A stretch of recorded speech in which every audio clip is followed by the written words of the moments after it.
Here are some exercises to do to get beautiful footwork when you dance, whether you're a leader or follower, and this could be beneficial for ballroom dancers as well. I was in BA years ago and studying up a storm every day, and I was getting really frustrated because instructors are there to break down your dance and give you a lot to work on, and I was beginning to feel like I'm horrible at this dance and I should quit. And when students get into that type of mindset, a good instructor will think, okay, I need to give them something to hang on to that's positive to keep them engaged.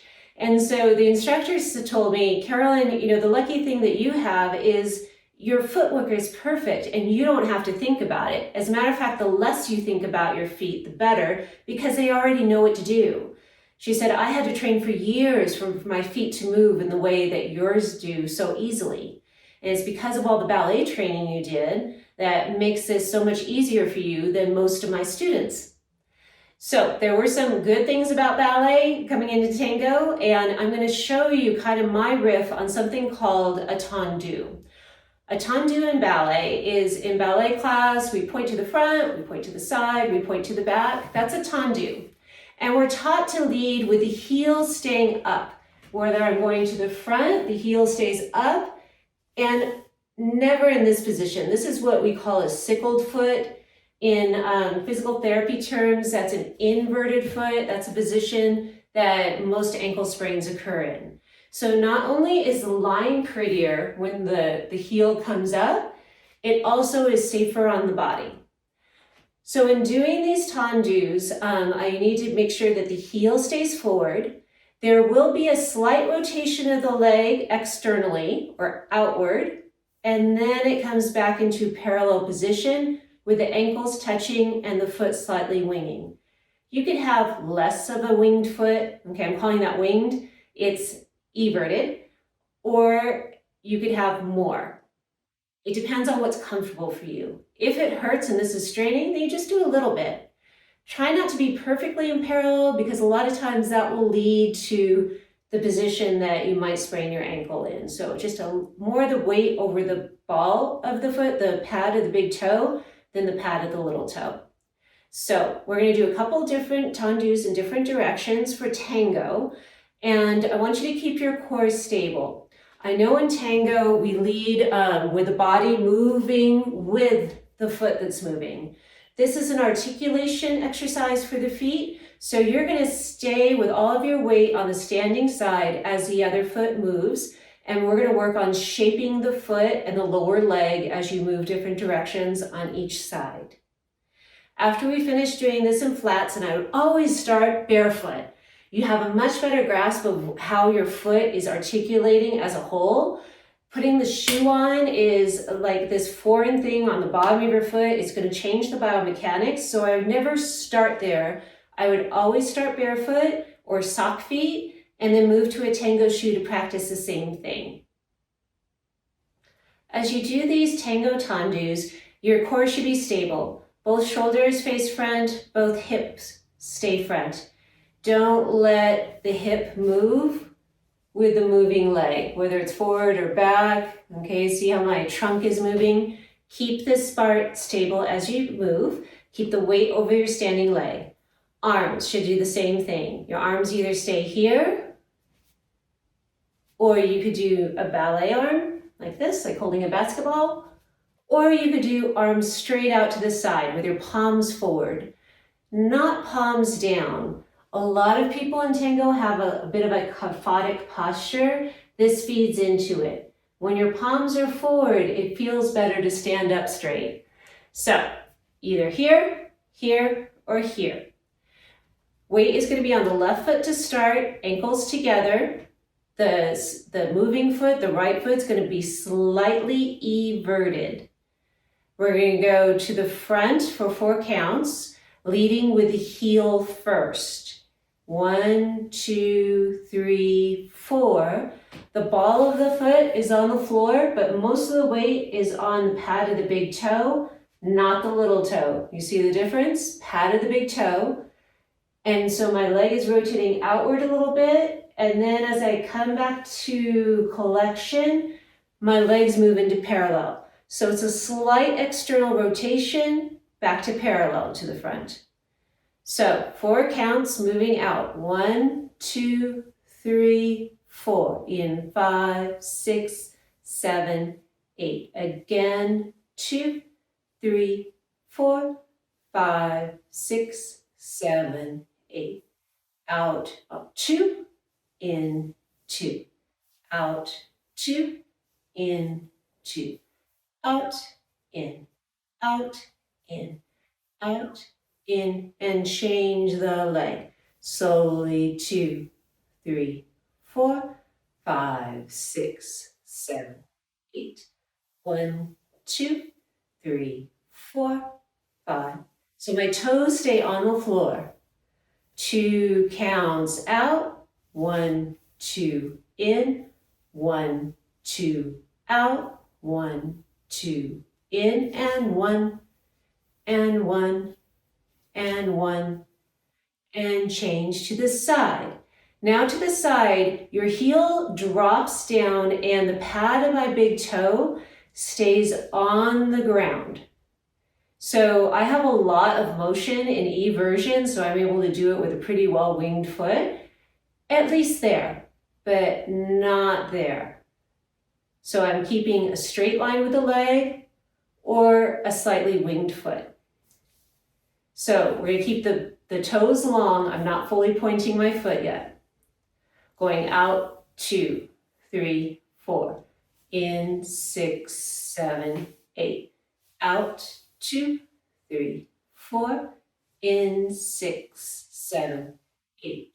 Out, 2, in, 2. Out, 2, in, 2, and 1, and 1. 3 times. And change other leg. And 1, 2, 3, 4. In, 5. Stay tall through the standing leg. Don't sink. Up, 2, 3, 4. And in, 6, 7, 8. Out, 2, in, 2. Out, 2. Knees and ankles together. Out, out, out, and change. Now, to the back, the heel stays dropped, and most of the weight is on my big toe. My little toe is up in the air. We're not doing full extension to point. I'm keeping my toes flat right now for this exercise. So from the side, I'm going back, 2, 3, 4. There's a slight external rotation, but not a lot. Because then my hips go. The hips need to stay dead on forward. And then I come back to parallel. So going to the back, arms can be either here, here, or here. 1, 2, 3, 4, 5, 6, 7, 8. Stay on the standing side, tall, 5, 6, 7, 8. Out, 2, in, 2. Out, 2, in, 2.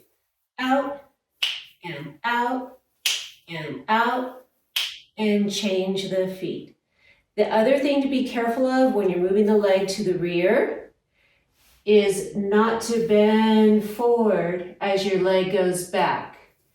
You should stay straight and tall. Nothing happens to the box of the core. Your shoulders, hips stay still as the leg goes. The two move independently.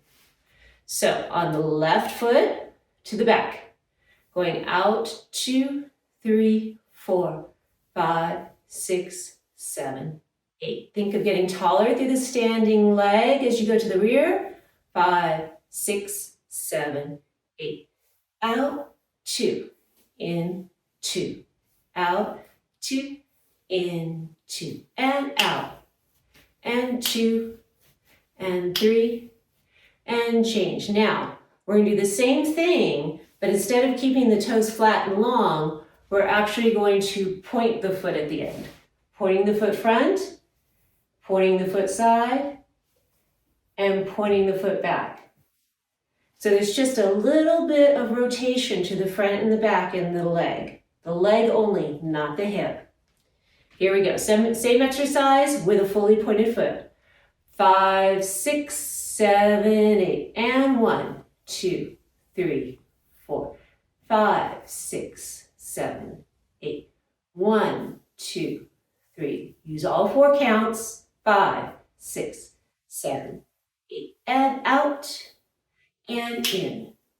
And out and in. Out, out, out, and change other leg. 1, 2, 3, 4. Fully pointed foot this time. Remember, palms forward. 2, 3, 4, 5, 6, 7, 8. Knee fully extends, bends. Fully extends, bends. And out, and out, and out, and change to the side. And 1, 2, 3, fully point, and in. Stay tall through the standing leg. Tall through the standing leg. Don't sink. 2 counts. 2, 1, 2, 1, 2, 1, 2, and 1, and 1, and 1, and change other side, and out. 2, 3, 4. Use all the counts to move. 1, 2, 3. Fully point and in. 2, 3, 4. And out and in. Out, 2, and in.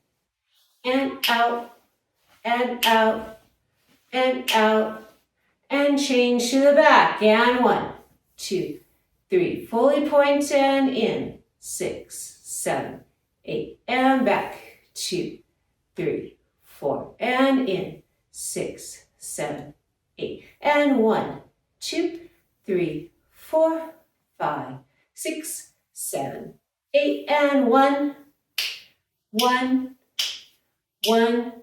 Change other foot. And 4 counts. 3, 4, and 5, 6, 7, 8. Here's from the side.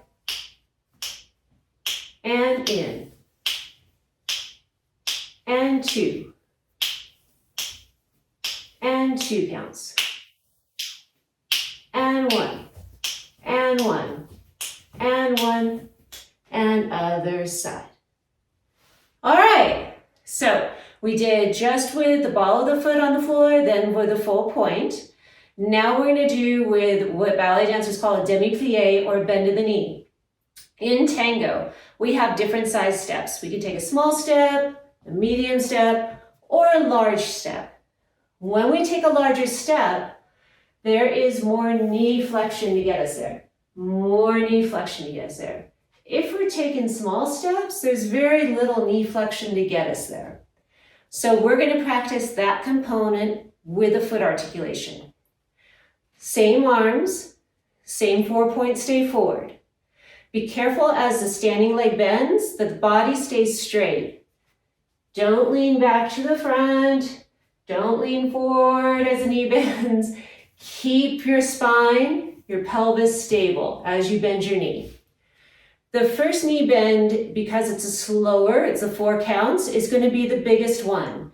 So it's like I'm going to take a big step forward, but we're not going to actually do the step.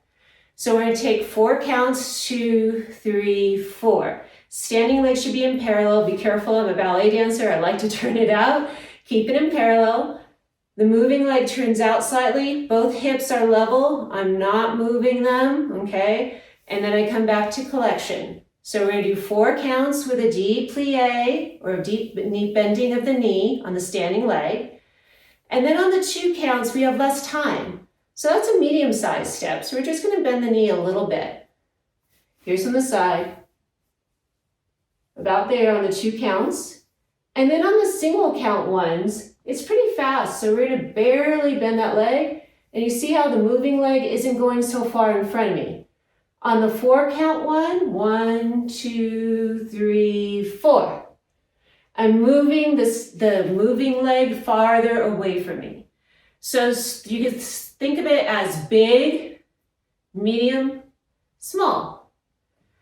So here we go, starting standing on the left leg, arms however you'd like.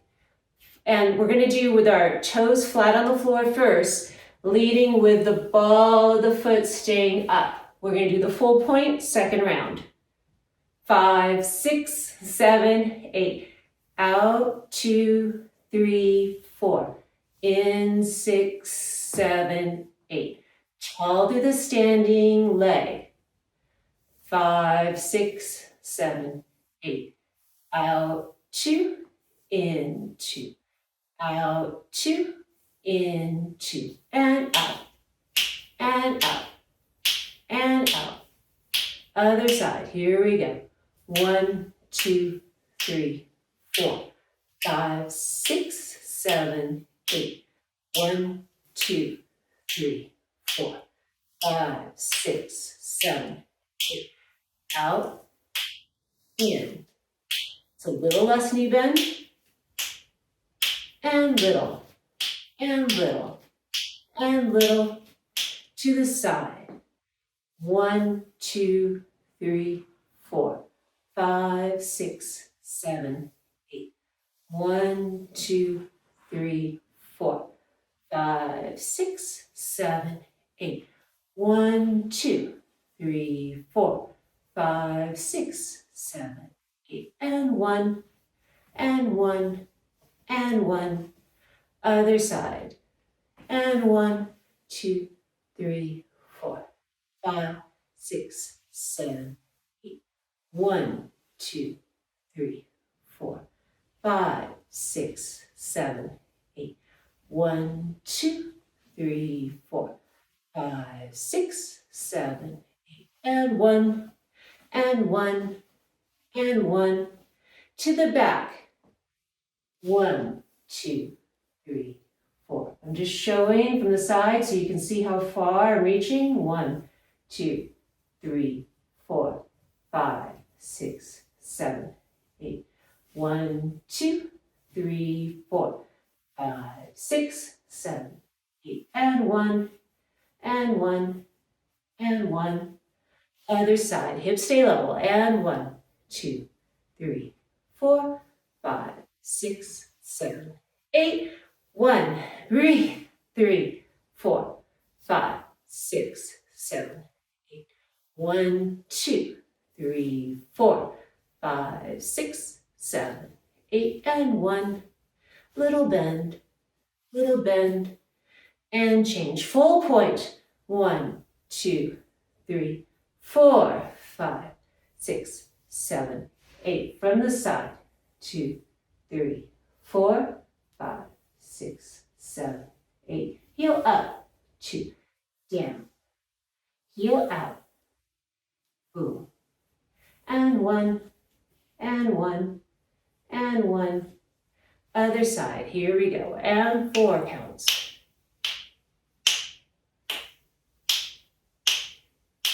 The legs move together, and they move together, coming back.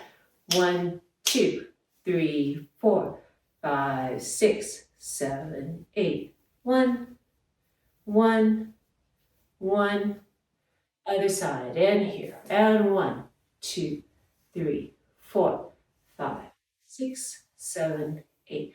1. Breathe. 2, 3, 4, 5, 6, 7, 8. 1, 2, 3, 4, 5, 6, 7, 8. And little. And 2, and 3. Change other side. And 1, 2, 3, 4. The knee bending and straightening happens with the opening and closing of the moving leg. Hips stay level. 5, 6, 7, 8. 1, 2, 3, 4, 5, 6, 7, 8. 1, 1, 1. To the back. Here we go. And 1, 2, 3, 4, 5. Don't bend at your back. Keep it stable. 1, 2, 3, 4, 5, 6, 7, 8. 1, 2. I'm just moving so you can see. 2, 2. And little, and little, and little. And change other side. And 1, 2, 3, 4, 5, 6, 7, 8. 1, 2, 3, 4, 5, 6, 7, 8. 1, 2, 3, 4, 5, 6, 7, 8, and 1, and 1, and 1, and there you go. You can see, since I'm ballet trained, that standing leg really want to turn out when I do tendus. But try to keep it in parallel. A little tiny bit is okay, that's fine, but not excessive motion there. So, good luck with these. Repetition is going to be your friend. If you're trying to improve or change the way that you move, and you usually move with a bit of a sickled foot, and you're trying to change that and have better articulation, if you do this series every day, you'll have a much better chance at having the changes stick.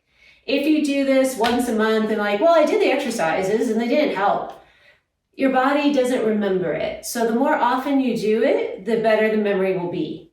I would not recommend doing 100 of these at a time. When you start doing very high repetitions of something at one time, you get tired and then you get sloppy. And once you get tired and sloppy, you'll go right back into your old patterns.